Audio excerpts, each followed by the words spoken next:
आज हम पढ़ेंगे variation of parameter. Second order linear differential equation को सॉल्व करने का जो नेक्स्ट मेथड है वो वेरिएशन ऑफ पैरामीटर। इससे पहले वाली क्लास में हम लोग पढ़ चुके हैं कि second order linear differential equation के कुछ मेथड्स। उसमें फर्स्ट मेथड्स था कि one part of C F is known then find complete solution, और सेकंड जो मेथड था वो था नॉर्मल फॉर्म या फर्स्ट डेरिवेटिव एलिमिनेट वाला। तो हम नेक्स्ट मेथड पढ़ रहे हैं वेरिएशन ऑफ पैरामीटर। तो मैं मान लेता हूँ कि माना second order linear differential equation d2y/dx² plus p dy/dx plus qy equals to r, where p q और r है वो या तो फंक्शन ऑफ x है या कांस्टेंट है। तो मैं again suppose that CF of 1, CF मतलब कॉम्प्लीमेंट्री फंक्शन। कॉम्प्लीमेंट्री फंक्शन का हमने लास्ट ईयर पढ़ा था कि कॉम्प्लीमेंट्री फंक्शन को सॉल्व करने के लिए हमें राइट हैंड पार्ट को 0 के इक्वल रखना पड़ता है। फिर हम वहाँ पे ऑक्सिलरी इक्वेशन निकालते हैं, डी की जगह वैल्यू पुट करते हैं एम, रूट्स निकालते हैं। तो 3 टाइप्स ऑफ रूट्स थे, या तो सारे के सारे रूट्स डिफरेंट टाइप का है, या रूट्स इक्वल आ जाए, या कॉम्प्लेक्स फंक्शन में आ जाए। तो वहाँ से हम CF निकालते हैं। तो that is the general solution of d2y/, right hand part को 0 को इक्वल पुट कर दिया। तो मैं मान लेता हूँ कि जो जनरल सॉल्यूशन आया इसको सॉल्व करने पर CF जो आया वो क्या आ गया, y equals to AU plus BV, जहाँ पर a और b वो आर्बिट्री कांस्टेंट है और u है वो v, और वो क्या है, दोनों फंक्शन ऑफ x है। यहाँ पर u और v दोनों के दोनों सॉल्यूशन हो सकते हैं, ठीक है। तो एक थ्योरम है कि अगर y1 और y2 कोई सॉल्यूशन है डिफरेंशियल इक्वेशन का, तो उनका linear combination c1y1 plus c2y2 वो भी क्या होगा, उस इक्वेशन का सॉल्यूशन होगा। तो नेक्स्ट बात करते हैं, ये तो r0 था। अब अगर r0 नहीं हो तब हम जनरल सॉल्यूशन कैसे निकालेंगे। तो r अगर नॉट इक्वल टू 0 है तो इक्वेशन नंबर 3 है वो इसका सॉल्यूशन नहीं होगा। 3 can not be general solution of 1। तो मैं मान लेता हूँ कि assume y equal to capital AU plus BV है वो जनरल सॉल्यूशन है इक्वेशन फर्स्ट का, जब r नॉन जीरो हो।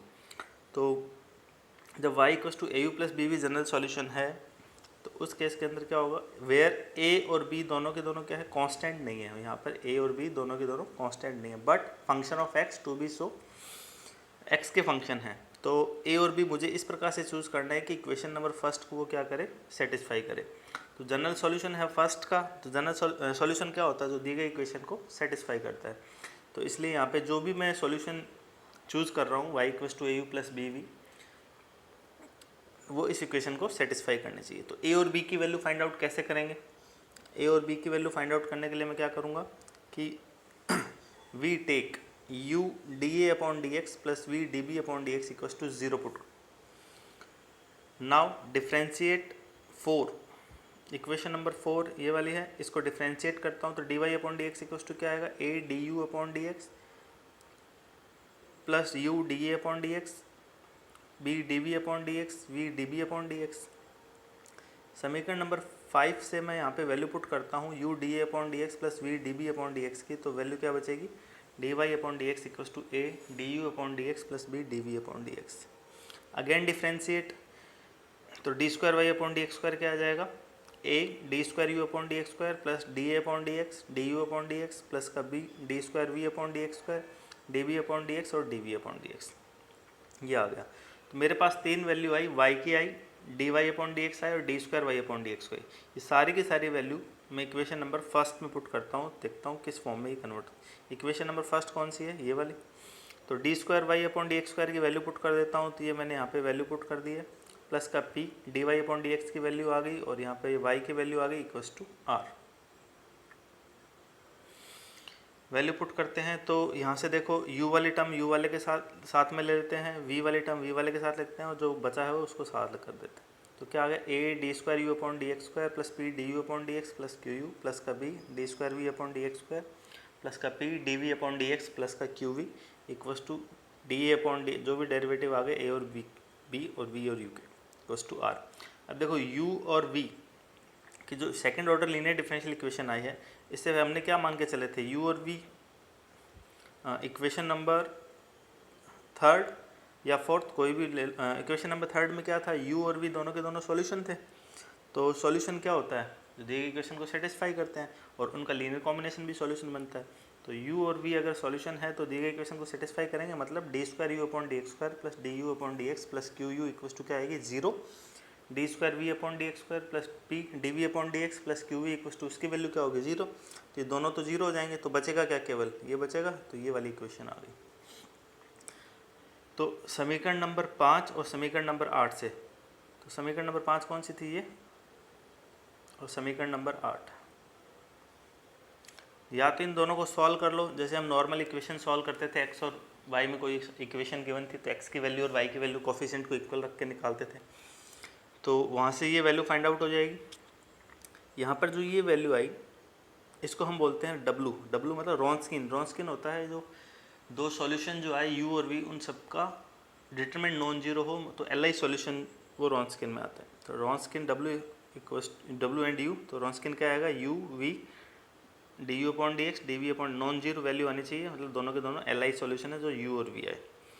तो यहाँ से ए की वैल्यू कितनी आएगी, डिफ्रेंशिएट इंटीग्रेट कर देता हूँ, तो ए इक्वल टू कितना आएगा, माइनस का V R W D X plus का सी वन। ऐसे ही बी की वैल्यू यहाँ से क्या आ जाएगी, जी वैल्यू आ जाएगी, जहाँ पे सी वन और सी टू दोनों के दोनों क्या है, कांस्टेंट है। तो इन दोनों से मैं क्या करूँ, ए और बी की वैल्यू निकाल के समीकरण नंबर 4 में पुट कर दूंगा। ठीक है, तो ये मेरा पी आई आ जाएगा। तो अब कंप्लीट सॉल्यूशन क्या होता है, Y equals to C F plus P I. C F और पी आई दोनों की वैल्यू पुट कर दूंगा और मुझे सॉल्यूशन फाइंड आउट हो जाएगा। तो इसको समझने के लिए हम एक एग्जांपल कर लेते हैं। ये एग्जांपल दिया हुआ कि D square V upon D X square plus का N square Y equals to sec N X. इसको कंपेयर कर लेते हैं second order linear differential equation से। तो पी की वैल्यू 0 है, क्यू एन स्क्वायर है, आर है वो सेक एन एक्स है। तो consider D two Y upon D X square plus N square Y equals to 0। भाई इक्वेशन नंबर फर्स्ट के सी एफ निकालने के लिए राइट हैंड पार्ट को 0 के इक्वल पुट करते थे। ये इक्वेशन आ गई, इस फॉर्म में ये कन्वर्ट हो गया। ऑक्सिलरी इक्वेशन निकालने के लिए डी की जगह एम पुट कर देता हूँ, तो दो रूट्स प्राप्त मिल गए। कौन कौन से, M equals to plus minus R ten.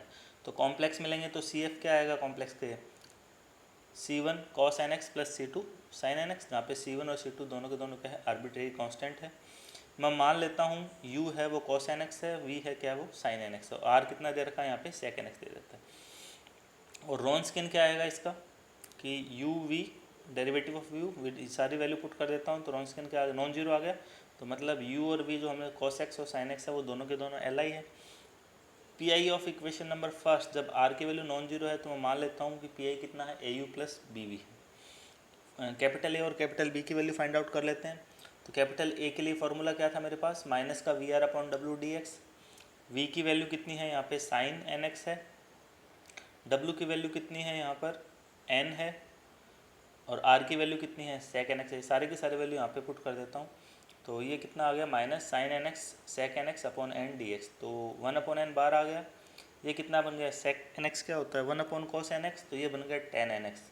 Ten N X का इंटीग्रेशन क्या आएगा, माइनस का लॉग कॉस एक्स, तो माइनस माइनस प्लस, और एन है तो 1 अपॉन एन, तो 1 अपॉन एन स्क्वायर हो गया। ऐसे ही मैं बी की वैल्यू फाइंड आउट करूँगा। बी क्या होता है, U R upon W D X. आप ए और बी की डायरेक्ट वैल्यू याद रखिए, वैल्यू पुट करते चलिए, ए और बी की वैल्यू मिल जाएगी। यू की वैल्यू है कॉस एन एक्स, आर है sec N X upon W की वैल्यू एन डी एक्स, तो 1 अपॉन एन बार हो गया। Sec N X 1 upon cos N X, cos N X से कॉस एन एक्स कट जाएगा। डी एक्स का integration कितना हो गया, एक्स हो गया, तो एक्स अपॉन एन आ गया। तो वैल्यू पुट कर देता हूँ, पी एफ कितना आएगा, ए यू की वैल्यू कितनी है कॉस एन एक्स, ए की वैल्यू कितनी आई 1 upon N square cos N X, plus V की वैल्यू है साइन एन एक्स और बी की वैल्यू आ गई एक्स अपॉन एन। तो जनरल सॉल्यूशन क्या होता है, C F plus P I. तो सी एफ की वैल्यू कितनी है यहाँ पर, सी एफ आया था मेरा C1 cos N X plus C2 sin N X, और पी आई कितना आ गया, ये वाला, दोनों को ऐड कर देता हूँ, आंसर आ जाएगा।